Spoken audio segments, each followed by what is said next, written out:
What's up guys, welcome back to my channel. My name is Ariel and I'm the co-founder of Flourish Lashes.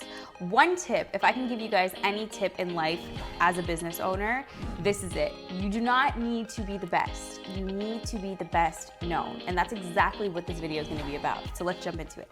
Okay, so the number one topic when we talk about growing in this industry is literally how to get clients. But that is not where any of this starts. It starts with growing your audience, because once you can start growing your audience, now these people or this group of people that you have, I guess, visual representation for can actually grow into clients. So let's talk about how to, step one, grow your audience.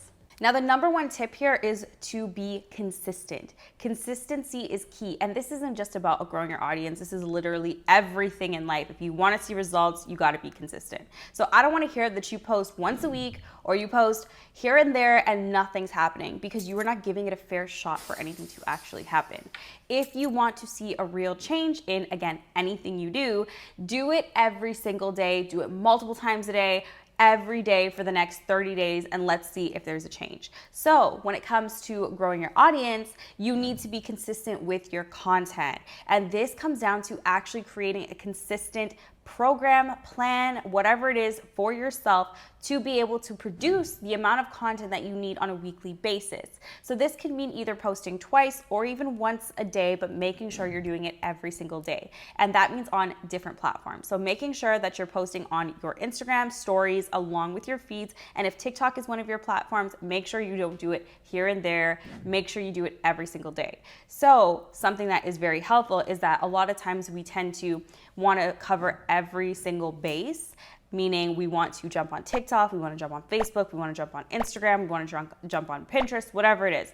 Don't do that. What you need to do is filter out the social media platforms you want to be on and be consistent, because you could have a much higher or a much better impact if you actually reduce the amount of platforms you're on and just be consistent and be impactful in that one platform. So for instance, if you have an Instagram account and you want to jump on Reels, instead of jumping on YouTube Shorts or TikTok, everything else, just be consistent with your Instagram Reels on a regular basis and you will guaranteed see a difference. At the end of the day, you have to trust the process. It's all about falling in love with the journey and really making it a part of your daily routine.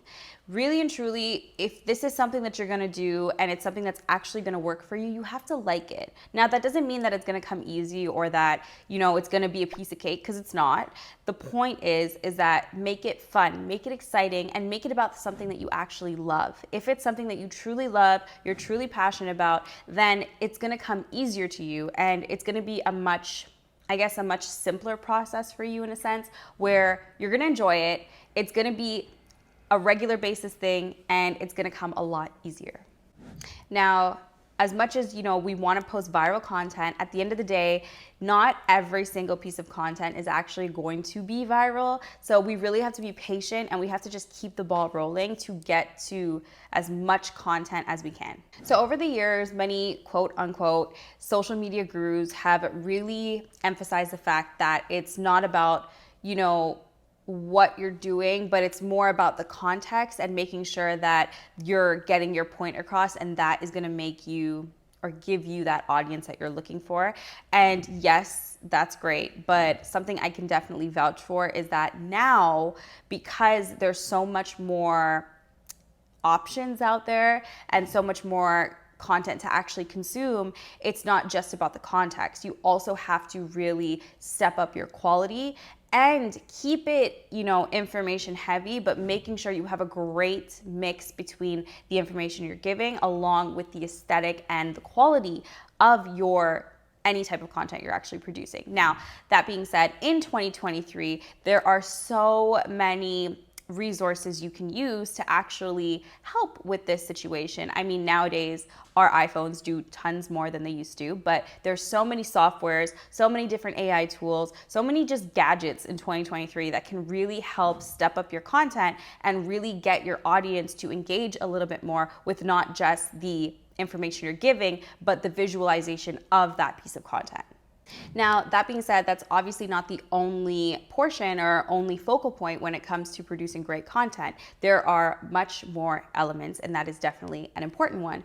But something to keep in mind is that when you are producing content, it is a direct reflection of your brand, especially at a marketing standpoint and when we're trying to actually create a message or that visual representation to our audience. We want to make sure that we're creating a vibe, a feeling that they're going to resonate with. So not only should the images or the content itself be high quality because it will actually speak to your audience on a deeper level, but also understanding the quality of service that you want to provide in your actual business. This is going to be a direct reflection of that. So you want to keep yourself consistent, not just in the actual service you're providing, but your overall branding needs to be consistent. So that means the content that you're producing, if it's high quality, if it gives off this luxury aesthetic, if it really speaks to a high-end client, that means that the people that are going to reach out to you, that means the audience you're going to attract is going to be of a high-end stature. So it really does go hand in hand, and this can make a direct impact in your overall audience and your overall business. So for example, my company Flourish Lashes, we are actually in the midst of rebranding and changing up a lot of our quality and really trying to resonate with a specific type of audience. So therefore, we have actually just purchased ourselves some new lighting that's actually going to make a big difference in the quality in our content, which therefore resonates with a certain type of audience. I'm actually using the lighting right now, and then I don't know what to do.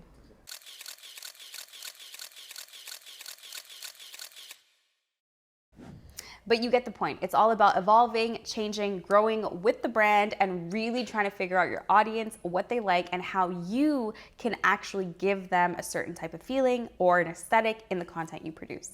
My next tip is to detach yourself from the uncontrollable. What that means is that you cannot control what is going to go viral and what isn't. But what you can control is how you feel about it and what you do next. Now, the reason why I'm saying this is because I have absolutely been there, and I'm sure if you are out there creating content, you have too.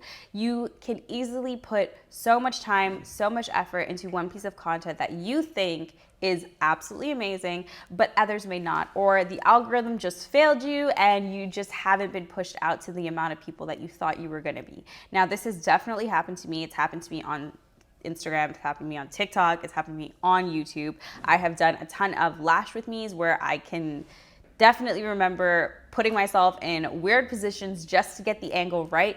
And I can't tell you the amount of times that the video hasn't done anywhere near to what I thought it was gonna do, but that's okay. We need to detach ourselves from those results and take it in good graces and jump to the next piece of content. Now, this is going to be what's gonna separate you from being consistent and not being consistent. It's so easy to let your emotions run wild and really get frustrated with it and take yourself right out of the game. Now, that is gonna do nothing for nobody. You want to make sure that you're jumping back from this and hitting the ground running on your next video.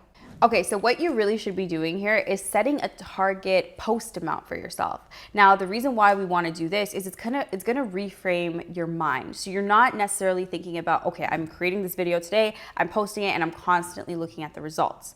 This way, you're gonna actually use the total post amount as your goal. So for instance, let's say you have 50 posts on your account right now, but the goal is to get yourself to maybe 200 or 250, right? Now that means that your mind is already thinking about the goal or the end result as you hitting that 200 or that 250, whatever the goal may be. Now, what you're gonna do here is work backwards. So you're gonna hit the drawing board, you're gonna figure out how many posts that requires you to do a day to get yourself to that number. Now, the reason why this is so helpful is because you're not gonna be constantly looking at the results of that post you just posted. You're already gonna be thinking about the next one you have to produce. Now, make sure you give yourself a time frame on this. That is reasonable. Don't kill yourself. Make sure that you're giving yourself a time frame that is attainable, because we wanna make sure that we keep that motivation and keep ourselves ready for the next piece of content. And now this way, you're actually going to be producing a lot more content in a shorter space of time, which gets you in that flow of producing content regularly. Now, before you know it, you take a look at your Instagram account. Those posts have gone up immensely. Now you will see a direct result in your followers, your engagement, your audience overall is gonna grow, and the best one of all is you're gonna see those inquiries come in for your services, which can directly impact your booking rate. Okay, now I know it sounds so easy, post. I'm telling you to post and you're like, Ariel, I can post, but I have nothing to actually post. Now, this is the biggest thing that I hear when we talk about posting and creating content. But I'm here to tell you right now that this is an absolute excuse, even if you don't have clients. The reason why I say that is because we have to be resourceful. We have to figure out what we have, what's around us, what we can use to create content. Now, I think the first thing everyone thinks is that I don't have clients, therefore I don't have lashes I can post, therefore I have no content. Now, the reason this is going to fail in every which way is because you're not being resourceful and you're not taking the skill that you actually have to push yourself out there. The best thing you can do is take what you know, what you have, what time you have, and work with that. Now, not a lot of people probably know this because I really don't talk about it enough, but back when my husband and I started Flourish Lashes, we had about 2,000 followers on Instagram, and we had absolutely nothing to show for it, in the sense that we had no product, no user-generated content, no, validity, authority. We had nothing. All we had was myself knowing the skill, knowing the service, him knowing more about the business knowledge, and we literally took what we had to create maybe emotional content, business content, tips, tricks, tutorials on just the skill itself, not actually showing you what we had in store, such as the products, because we didn't have them.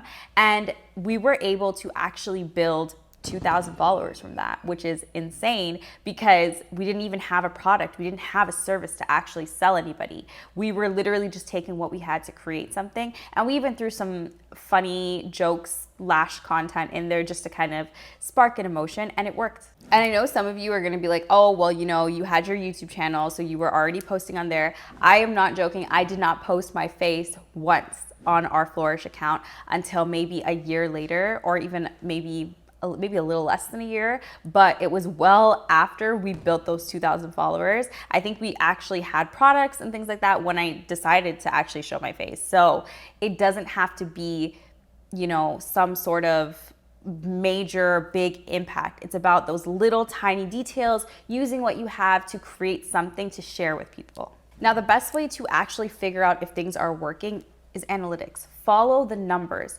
Now, this is something that I know isn't super common in the lash industry, but this is something that we should really, really use as a huge resource because we have it there.